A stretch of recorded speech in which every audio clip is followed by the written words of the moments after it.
ભારતમાં ગૌહત્યા પર સંપૂર્ણ પ્રતિબંધ મુકાય અને ગૌમાતાને રાષ્ટ્રમાતાનો દરજ્જો આપવામાં આવે તેવી માંગણી સાથે ગૌભક્તો દ્વારા ધોરાજી મામલતદારશ્રીને આવેદનપત્ર પાઠવવામાં આવ્યું.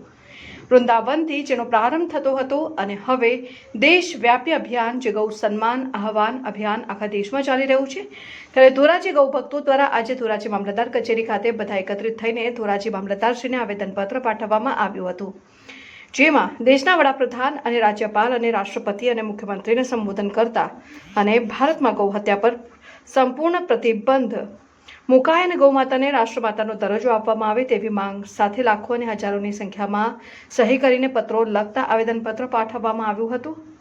પત્રકાર રાજુભાઈ બગડાની સાથે નરેશ પટની, ધોરાજી ગર્જના ન્યૂઝ. મારું નામ કાનાજી ચૌહાણ છે.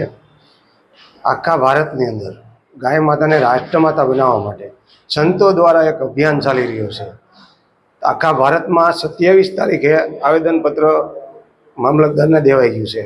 ચૂંટણીના હિસાબે ગુજરાતની અંદર 7 તારીખ, આજે 7 તારીખની અંદર આખા ગુજરાતમાં હર કોઈ તાલુકામાં એક સાથે આવેદનપત્ર દેવામાં આવ્યું હતું. એમાં ધોરાજીમાં આવેદનપત્ર દેવામાં આવ્યું છે.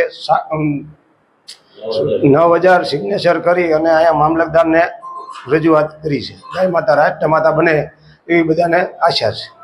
કઈ રજૂઆત છે કે માગણી છે?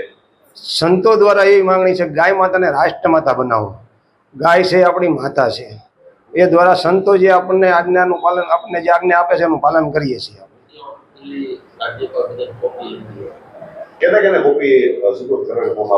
એક મુખ્યમંત્રીને, એક રાજ્યપાલને, એક વડાપ્રધાનને અને એક રાષ્ટ્રપતિને.